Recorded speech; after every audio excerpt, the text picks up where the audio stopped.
118 countries have a higher death rate from malnutrition than the US. That sounds good, doesn't it? But 53 countries have lower death rates from malnutrition.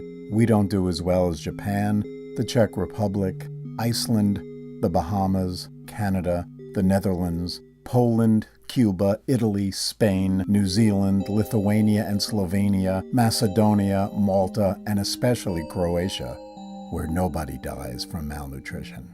We can attack hunger and eliminate it, or we can wait until hunger attacks and eliminates us. On any given night, a great majority of people in America go to bed with their stomachs full, their kids satisfied, and their hope in the next day intact. We believe we have also taken care of those who aren't so lucky.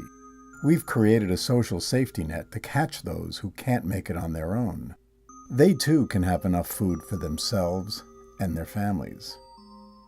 But the problem is, it just isn't true. As much as I'd like to say that the Great Recession is over for struggling Rocklanders, it isn't. We continue to see an increase in the number of people that come to us for help. So obviously, although the recession has cleared for some, it hasn't cleared for those who are our most vulnerable. Our system has failed on so many levels and in so many ways that nearly 50 million people in our country now require some kind of emergency food aid. 50 million people. Single mothers, heads of households, veterans, senior citizens, people who never needed it before, and people who don't have any idea how to get out of the trap they find themselves in. I'm a teaching assistant. I've been a teaching assistant for 14 years, and I struggle every day with putting food on the table for my children. And our system tells us that if I don't work, that everything will be handed to me. And that's not what I want for my children. That's not what I want for myself.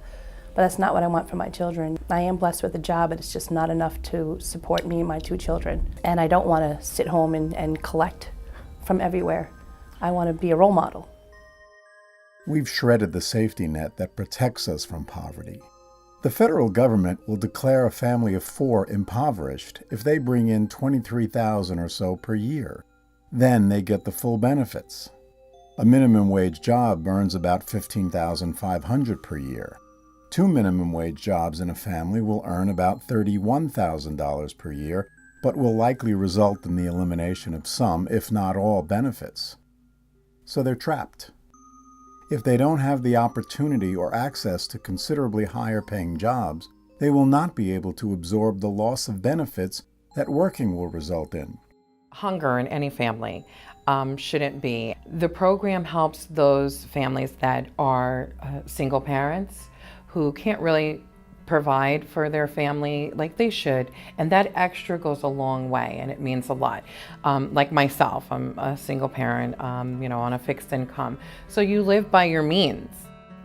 Under our system, people will slide into disaster while they are trying to lift themselves out of poverty.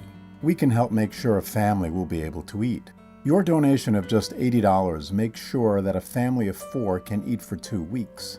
A donation of $160 will assure that family can eat for a month. $500 assures that there is a 3-month supply of food for that family. $1,000 guarantees they can eat for 6 months. And $2,000 will help assure a family of 4 can eat for an entire year. I've been coming to People a while ago, and I came because we have a problem at home with the food. And someone told me to come over here because they can help me out. And I came, and they opened the door for me. They say, we're gonna help you. We're gonna give you some food. You need that? And I say, yes, I need food in my house. Hunger is particularly devastating for children. Children from poor backgrounds lag behind at all stages of education. More health issues will arise from foods that will fill them up, instead of foods that will make them healthy.